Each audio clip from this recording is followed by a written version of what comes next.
안녕하세요. 뚱치 이탈리아에 다시 보고 싶은 영화 105번째 장피에르 멜빌 감독의 둘러스 밀고자 3부 시작하겠습니다. 지금 모리스가 저렇게 누워 있는 상태에서 이제 차가 왔던 거죠. 그리고 이제 바로 다음 장면이 치료를 받고 있는 모리스를 비춰지고요. 저 뒤에 있는 여자는 장의 부인이고요. 총알을 이제 빼내는 과정이고 쉬어야 된다고 하죠. 상처를 처리해 주고요. 의사가 가자마자 누가 자기를 데려왔는지 물어보죠. 그런데 거기에 대해서도 이 장의 부인은 모르는 거예요. 아주 천천히 얘기를 하고 피를 받아서 담배를 피우고 분노에 사로잡힙니다. 그래서 저걸 뜯어버리고요. 지금 이 장면에서 오른쪽 편에서 들어오는 그런 광선, 그리고 차양, 그리고 등을 보이는 장면, 특히나 이 영화에서 등을 보이는 장면이 많이 나와요. 문을 닫고 나갈 때의 등 보임. 그때마다 저는 장피에르 멜빌 영화에서 등을 보이는 거는 상당히 그 불길한 예감을 전해주는 그런 느낌이라고도 보여져요. 특히나 거울에서 자기 얼굴을 투영하는 부분도 그렇고요. 지금 같은 경우에 거의 두 가지가 함께 존재하는 부분이에요. 그리고 지금 자기가 묻었던 그 장소를 표기하고요. 정확하게 뭘 묻었는지도 적고 있고요. 돈하고 그리고 보석하고 자기한테 무슨 일이 일어나면 장한테 반드시 뜯어보게 해야 된다고 하고, 이 액자에 이런 뭐 일본식의 기모노를 입은 그 게이샤라든지 약간 일본적인 취향이 조금 보이는 부분들이 있어요. 반대로 장피에르 멜빌의 일본 문화에 대한 약간 취향도 볼 수 있는 그런 장면이었습니다. 갑자기 자기한테 한 2, 3천 프랑 그 서랍에서 갖다 달라고 합니다. 그래서 그 돈 받아 들고요. 나가는 거예요. 멍한 시선으로 바라보는 거죠. 그 다음 장면은 재밌습니다. 이 장면. 형사 3명이죠. 뒤에 타고 있네요. 글랙만. 그리고 여러 이제 도시를 다니는 장면이 꽤 오래 이렇게 비칩니다. 을 찾아 나선 거죠. 그리고 실리 양이 차에 타고요. 살리가 죽었거든요. 그 살리나리가 죽었습니다. 총에 맞아서.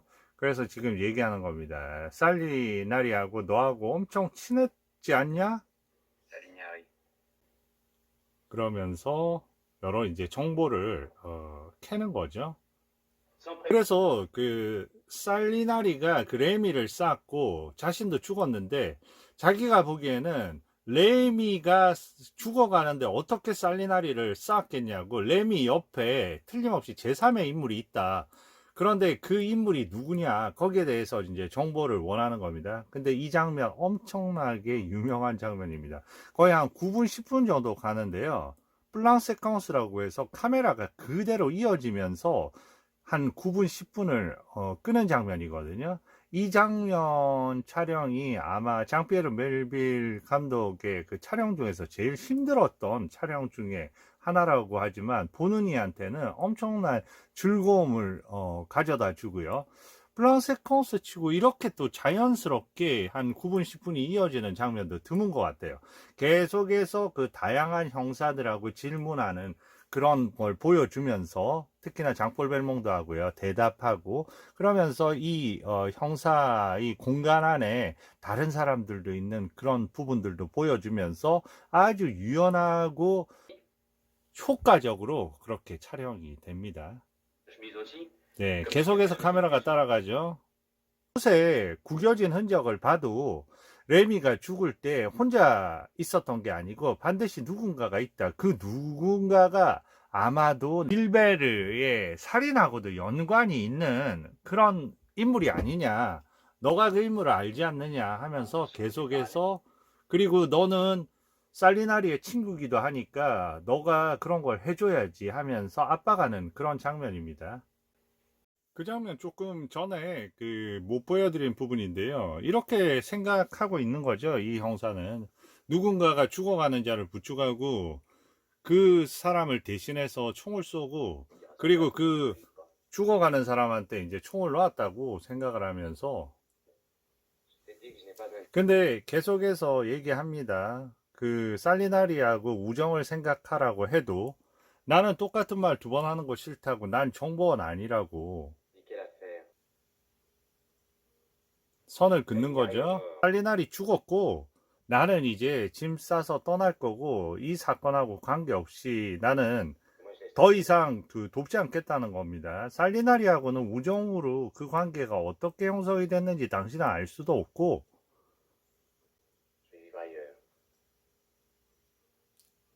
위버가의 아이는 이제 다른 곳, 마치 꿈꾸는 곳 같은 느낌을 하면서 얘기를 합니다. 경찰도 없고 범죄자도 없는. 그렇지만 살리나리 죽인 사람이 누군지 나 신경을 써볼게.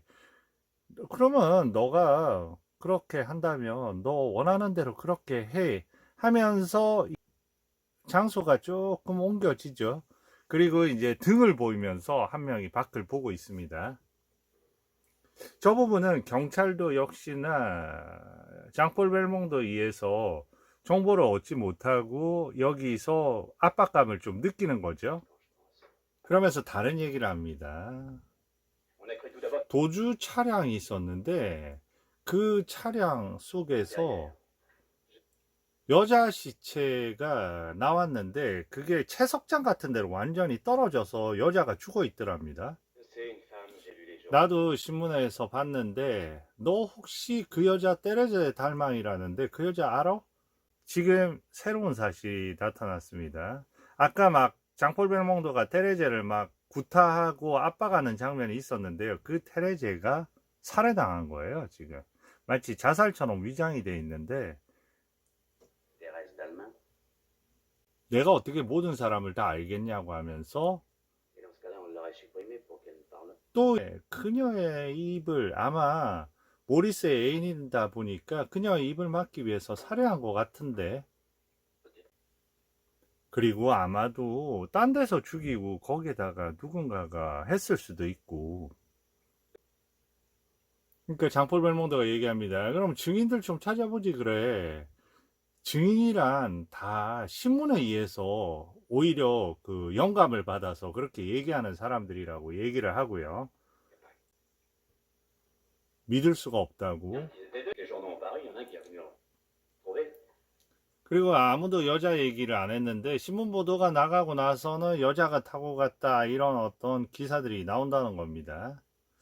마치 그 경찰서 안에서 대화하는 부분이 같이 막 수수께끼를 내고 푸는 그런 느낌으로 보여요. 우측 공간, 좌측 공간을 써가면서 아직까지는 이 공간 안에 전체를 보여주지는 않았습니다. 그거는 이제 그 나머지 한 4, 5분을 끌어가면서 그때 중간중간 사용하려고 하겠죠. 그리고 2명을 봤다. 근데 결국은 달아나는 사람 확인하면 될 거 아니냐. 근데 한 남자가 좀 정신없이 가던 거는 봤다고 합니다. 그리고 지금 이 맞은편 공간을 보여주는 애요. 저기 저렇게 많은 사람들이 반대쪽에 있고요.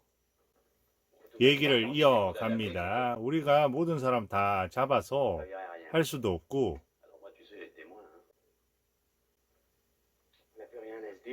네, 이제 가겠다고 합니다. 그러면 너는 네이하고 이 사건 아무거하고도 관계가 없다는 거지? 근데 그냥 내보내 줄 것 같지는 않은데요. 지금 얘기하는 거예요. 그 모차르트가에서 벌어진 사건, 제일 처음에 그 모리스가 죽인 그 질베르 사건 얘기하고 있는 겁니다. 그리고 어떤 정보원이 그 질베르를 죽인 사람은 모리스 포젤이라고 다 얘기했다는 겁니다.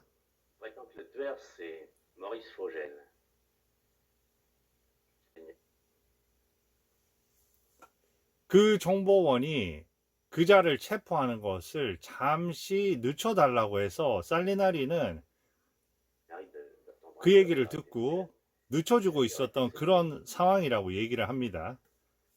그래서 오늘 너를 찾으러 돌아다니면서 우리는 너를 통해서 그 포제를 잡으려고 했었다는 겁니다.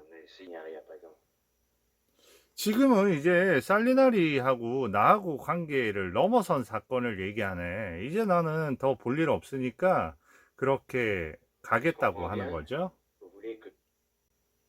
근데 그냥 두지 않겠죠. 여기서 이제는 그 첫 번째 형사, 우두머리 형사죠. 클랭이 이 둘한테 맡기는 겁니다. 이 둘은 너의 그 집에서 그런 밀수된 뭐 약이라든지 그런 것들도 나올 수 있을 것 같은데 너희 집 다 뒤져서 너 감옥 살게 하겠다고 협박을 하는 거죠. 이제 너를 봐줄 살리나리도 없고. 이 부분 재밌죠? 빡을 톱이 때 너희가 너무 빨리 얘기하니까 나는 전혀 알아들을 수가 없다. 다시 말해서 너희가 말도 안 되는 소리로 나를 집어넣으려고 그렇게 하니까 난 도대체 이해가 안 된다. 근데 마약하고 관련이 있다고 얘기해서 집어넣겠다는 거죠. 그러면 너 최근에 그 아주 멋진 집 샀던데 다시 신세 전락하겠지. 압박을 하고요. 계속 포지션을 바꾸고요. 이제는 이제 그 압박을 당하는 느낌이 들죠. 아까처럼 이렇게 그 정면을 보고 있는 게 아니라 한쪽으로 점점 밀리고 있습니다. 결국은 바라는 게 뭐냐고 물어보고요. 그때 우두머리 형사인 클라잉이 나타나는 거죠. 너 할 수 있는 거 있어. 너 모르는 것도 없으니까 지금 그 포젤 모리스가 어디 있는지 우리한테 알려주면 돼. 그래서 같이 전화를 하게끔 밖으로 나가는 거예요. 여기서 이제 3명이 타다가 이제 꽉 채워서 4명이 타고 가는 거죠. 약간 이런 부분은 코믹한 느낌도 조금 듭니다. 부스에 가서요, 아래서 동전 가지고 모든 장소에다가 다 전화를 하는 거죠. 없죠. 그런데 전화하다가 보니까 우연히 이 장소에 전화가 걸렸는데 방금 전에 길 건너로 갔다고 그렇게 여기서 얘기를 해줍니다. 여기는 그냥 이 장소 나중에 이제 또 중요한 장소 중에 하나예요. 저 우산을 쓰고 있는 흑인들 같은 저런 장식 인형들요. 맞은편 바에 있다고 합니다. 그런데 나중에 이 바로 또 올 거예요. 이 바가 또 사용이 될 거예요. 자, 드디어 이제 서로 간에 거래가 된 거죠. 맞은편 바로 들어갑니다. 신문을 읽고 있는 사람이 바로 모리스죠. 테레자 달망의 시신이 부서진 차에서 발견된 자기 애인이 이제 죽은 걸 알게 되는 거죠. 살해당했는지 어쩐지는 이제 나중에 나오겠죠. 1년에 형사들이 들어오는 거죠. 근데 마치 이때는 그 역전되어 있는 느낌입니다. 형사들이 아니라 마치 갱스터가 또 다른 갱스터를 쫓고 있는 그런 느낌이에요.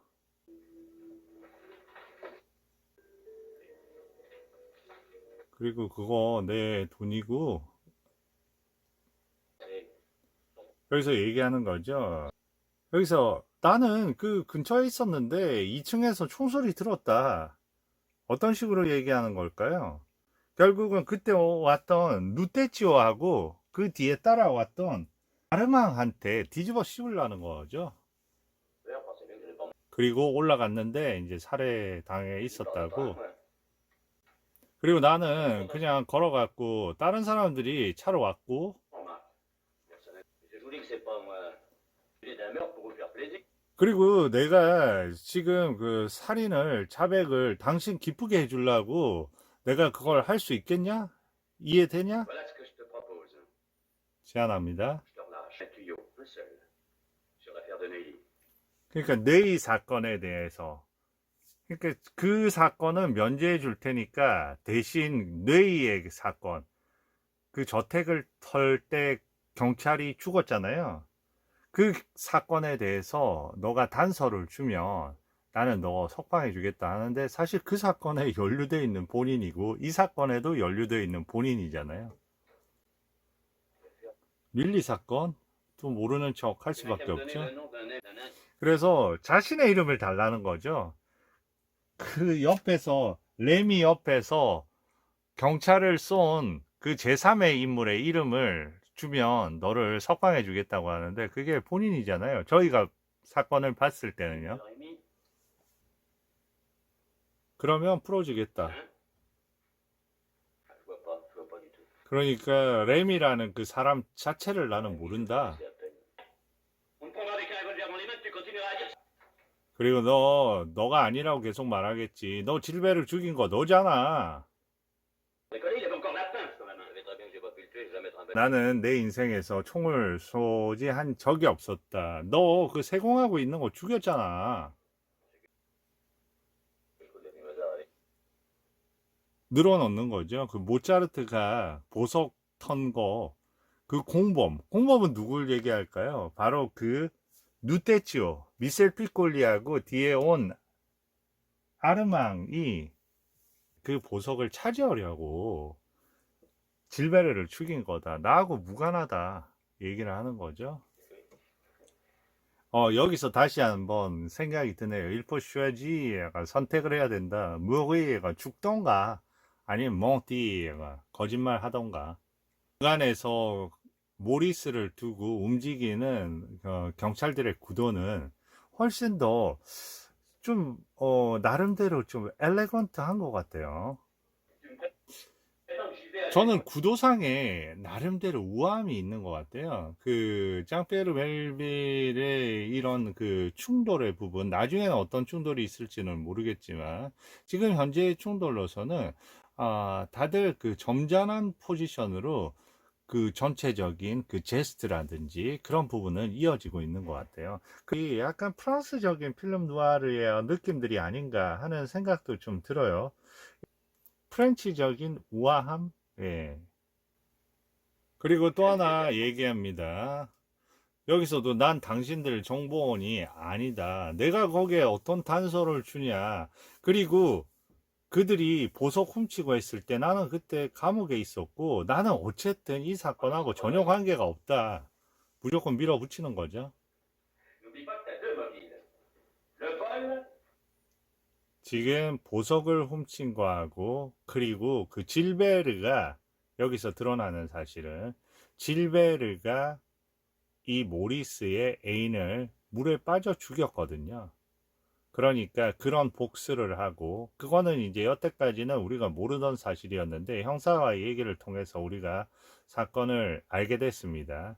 그러니까 너는 복수할 만한 두 가지 동기가 있었어. 하나는 보석을 훔치고 하나는 네 복수를 하는 거지.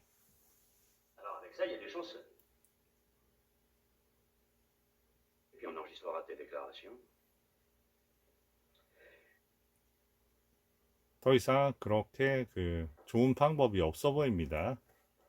그리고 이제 계단으로 올라가는 장면이거든요.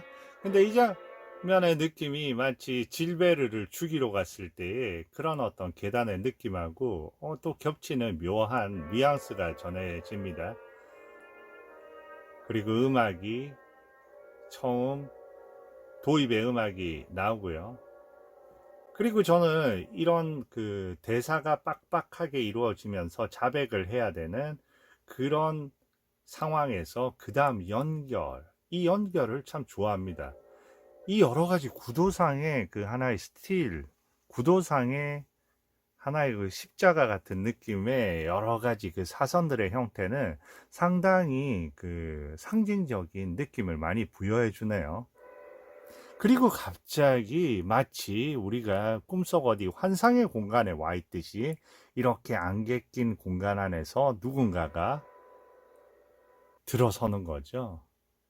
등을 보이면서. 이 장소는 바로 모리스가 돈과 보석과 그리고 총을 묻은 그 장소네요. 누군가가 저렇게 와서 그걸 파서 가져갑니다. 언뜻 보기에 장볼 벨몽도 같은데요. 네. 감옥에 들어왔죠. 무슨 일로 들어온 거야? 기관총으로 경찰 25명을 갈겨버렸나 이러죠. 그 옆에 한 인물이 있습니다. 주마벨캔 하면서 얘기하는 이 부분이 상당히 또 인상적이에요. 그리고 나서 이제 코튼 클럽. 코튼 클럽은 미셸 피콜리가 운영하는 클럽으로 이렇게 넘어가게 됩니다. 그러면 여기까지 해서 그 3부를 마치도록 하겠습니다. 감사합니다.